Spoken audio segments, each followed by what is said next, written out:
This is kind of impromptu because I really didn't plan on doing this today, but I did have something that I need to say and something that was on my mind. There's a couple different things, so this is going to kind of be um, a combined topic, I guess you could say. Um, I've had it said to me a few different times. I need to get more into the spiritual aspect of things, which is some of the things that I've basically been avoiding for the most part, because a lot of the spiritual, I guess you could say, community or people, you know, something wrong with them, from being honest. And so I've basically, for the most part, want to leave all that alone and just kind of just live my own life, do my own private thing. But the reality is, and like I said, my focus is always and probably always is and will always be, probably not exclusively, but my main focus is always men, because I feel like we need the most help. But the reality is that there's more than just a natural side to us. There's a spiritual side as well. And one of the things that I'm supposed to do is help people heal. And, heal mentally, physically, spiritually, and emotionally. That's my lane. And we as men, we need that. But, and I just had it reminded me again yesterday that I really need to get busy and start getting onto some things. But I know that a lot of us men, some of us have issues with our mothers, some of us have issues with our fathers, some of us have issues with maybe some other family members, could be grandparents or whomever it is in your family that you have issues with. The thing is that sometimes we move along and we go along with our life and we never resolve the internal conflict. It's not just about the fact that maybe somebody mistreated you or you had an issue. The bigger issue is that it affects the way you think, it affects the way you move, it affects the way you handle things, it affects the way you interact with people. It's affecting you. That's the bigger issue. And you can't even move through life correctly because you're still carrying all that baggage. So until you unburden yourself, you're going to always have issues. You're going to always wonder, how come this didn't work out, or that relationship, or this situation, or I'm always getting into it with people. And it's because of the fact that you're carrying stuff that you need to be free from. And some of you may not have people, if you got people that are still alive that you have issues with, and it's a little harder, especially when the people aren't willing to listen.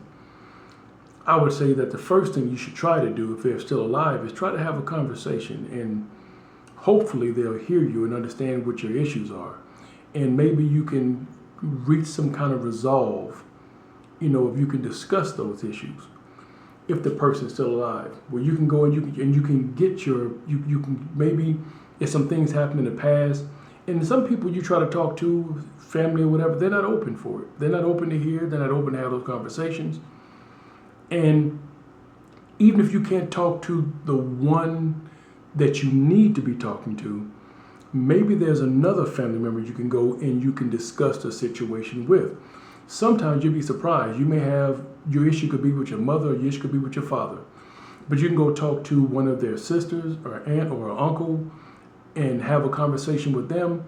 And you'll be surprised at the level of peace you can reach just by having conversation with somebody who knows them, who understands them. And sometimes that peace that you need can come through. Now, you may not get it directly from them, but you can get somebody, you can get that support or that encouragement or that understanding you need from could be a grandparent, could be an aunt, uncle, or, one of their siblings, whichever. Sometimes you can get it. Now, let me just say this to you. If it's a if it's a mother, you want to go to somebody on her side of the family, if possible. And if your father, you want to go to somebody on his side of the family and have those conversations, if possible. Now, if you don't have the opportunity to go to somebody on your father's side, and all you got is somebody on your mother's side you can talk to, then you have to allow that to suffice. And if you can't talk to them, and vice versa, if you can't talk to somebody on your mother's side, you got somebody on your father's side, you have to go to who you have to go to. But you have to go where you have to go to get the help that you need. It's important to do that for your mental, for your life. And this is not about them, it's about you. You need to get this for you. You need that closure. You need that healing because you can't go forward until you fix that. If you can't fix it directly with the person, try to get help from somewhere else, from one of your other family members that are close. And if they've already passed on, then in this case, you need an altar. You need to call a family meeting. You need to get an altar. You need to put the pictures of whoever it is that you have a problem with and your ancestors. You need to call an ancestral meeting. You need to go ahead and get you a glass of water, light you a candle, and pull you a chair up. And you need to have a discussion about what went on in your life, about the issues that you have. You need to lay the issues out. You need to have a family meeting about this situation. And sometimes that's the only way you're going to get it. Sometimes they pass.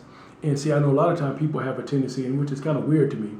People will say that, well, if a person passed, they have the same mentality they had when they was here. Whatever mentality they had when they were here, they have the same one. That's the dumbest thing on the planet.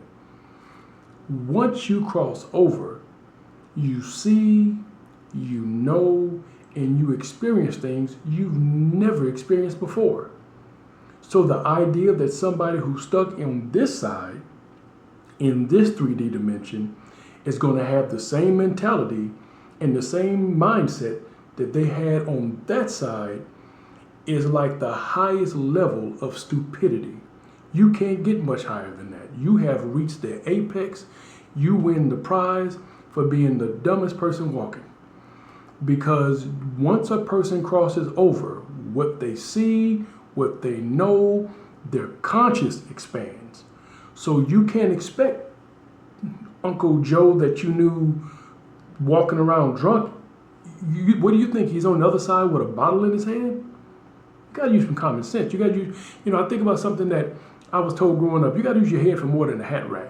You gotta make sense. Some things gotta make some sense.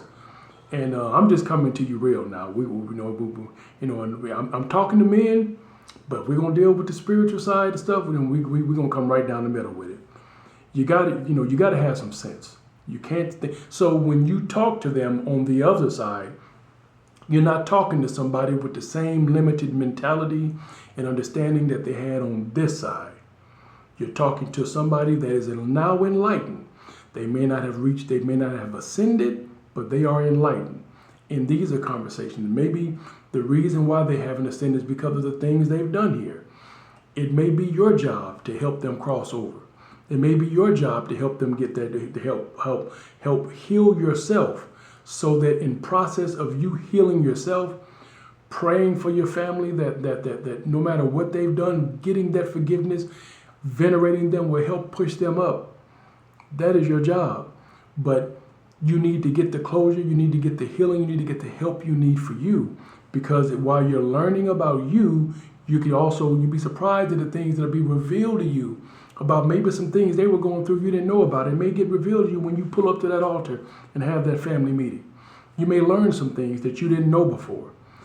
Get that closure and get the healing that you need so that your life can go. You're no good to your family if you're not healed. You're no good to an employer if you got these mood swings. You're no good to anybody. Hurt people. If you're not healed, you're no good to nobody else. Heal yourself. Get the healing you need so then you can be effective in the circles you run in. And I'm going to say this right here, and this is something for good measure because it's still within the healing mindset. There are people that always going around. I'm seeing this a lot lately. People are just worried about being cursed. Oh, somebody's trying to hex me. Oh, somebody's throwing at me. Oh, this, oh, that.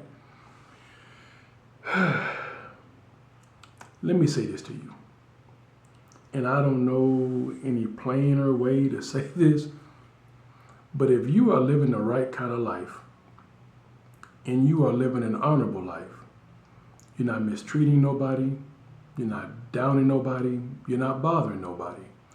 You are not, you have no malicious intent against anybody that comes into your path. You've not wronged anybody. Why on earth are you worried about being cursed? Can't nobody curse somebody who hadn't done anything. I don't care who told you what. I don't care who believes what. I'm telling you the facts. If you don't have blood or something on your hands, there ain't a curse that somebody can pull. There ain't a God, a demon, a deity that can touch you. And these are just facts. This is not my opinion. This is absolute fact. You can't be touched. Because in order to be touched, there has to be an opening. Now, somebody might say, well, I know so-and-so and they were cursed. No, I'm going to tell you what happened with so-and-so. So-and-so was what you thought so-and-so was living a particular kind of way. You thought they had a particular life. The reality is the fact that they got cursed, what you saw was exposure. What it was that the life you thought they were living and what you thought they were living is not what they were actually living.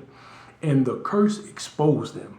It put them on Front Street. It let everybody see, we thought you were this way, but that's not who you really are. Not with the. If you can be cursed, I promise you it's something you're doing wrong. Because if you were not, you wouldn't be touched. But because of the fact that you're playing around in all the different waters and stuff, that's the reason why you curse. That's the reason why that stuff's affecting you. You know, I can't tell you over the years how many times I've known a few preachers that actually back in the day that were actually living decent lives. And I have known of people trying to curse preachers.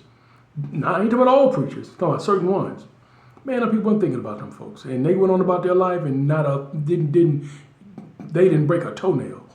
So what I'm trying to tell you is that if you're doing the right thing, you're not going to get cursed. But if you see somebody that you thought were living a particular way, that you thought maybe was living, all they did was expose who they really were. Because if you're living the right kind of life, nothing's going to touch you. Nothing can bother you. A person that is truly living, and I'm not talking about a Christian life, I'm talking about a righteous, moral life. If you're truly doing the right thing, there is not a human being, deity, I don't care if you go into the astral world, the inner world, or around the world, or you can get the around the way girl, it really don't matter. You cannot touch a righteous person. It's just not going to happen. Somebody may try and they may hurt themselves. That's happened and that's possible. But that should be a lesson that when somebody's righteous, you leave them alone. Mind your business. Because you hurt yourself, that ain't their fault, that's yours. Because that's something you tried to do.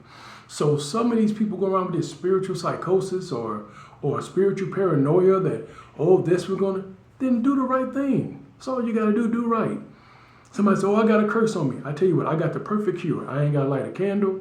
I don't have to pull out one herb out. I don't even have to give you a spiritual bath. Tell you what, change your life. I promise you all the curses, whatever curse you're dealing with, if you start living the right kind of life, I promise you it will all fall off. Now, it's different if you've been entered by a spirit. Now, we're having a different conversation there. That's a whole different deal. And that's a whole different way that's got to be dealt with, but we're not getting into that right now.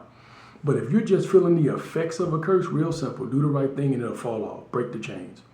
As long as you're in the curse, because you haven't, but a lot of people will never come out of a curse because they don't want to do the right thing. They don't want to change. So therefore, if that's the life you want to live, then you suffer with it. But when you get tired of it, do the right thing and it'll leave. You can break any chain, just do right. That's it, do the right thing. And so I just see a lot of this going around. Too many people worried. I wish somebody would tell me they're trying to curse me. Between me laughing and thinking it's a joke, I don't know. It would be funny. That would be a funny thing to me. Because I already know, number one, that they got to be mighty slow. If they really knew me, they had to be slow. Because my life, I always say my life's an open book. What I live is what I live. I ain't got secrets. I'm not like Jimmy Swaggart. If you guys remember Jimmy Swaggart, he'd be out there preaching hell hot and sin black in the churches. And then they finally got a picture of him creeping in a hotel room with a prostitute. And then all of a sudden, I've sinned. Yeah, you were sinning way before you got caught. So what you're seeing with these curses is people been doing what they've been doing. It's just that the curse done caught them, caught them sleeping, caught them lacking. So here's the thing, and here's my advice to all of the men, especially if you're a spiritual man. If people out here getting messy, curses, just stay out the way. Let them do their thing. You stay out the way. The only way you can get wet is if you go out in the rain. You got a nice house, you're indoors, why are you out there anyway? So if you go out in the rain, if it's raining outside and you walk out there, you're gonna get wet. Stay inside. You won't have no problem. But you need to be healed. And the reason why a lot of people are engaged in stuff because they're not healed. You need to get healed. That means that most of the healing needs to be done is a lot of emotional healing. You need to get that fixed. Do what you got to do to get the healing you need. This was impromptu. I really didn't plan on doing a video today, and this is the longest one I've done. But this was some stuff that was just bubbling up in me, and I had to get it out, and I had to say it. So hopefully this helps somebody. Hopefully this resonates. And like I said, get the healing and the help that you need. We men try to act like we're Superman. We're not. We got emotions. We got issues. Get the help you need. Get the healing you need. And get on and live a fruitful, productive, healthy, satisfying life for you and for those that are around you. Well, that's all I got. So I'm out.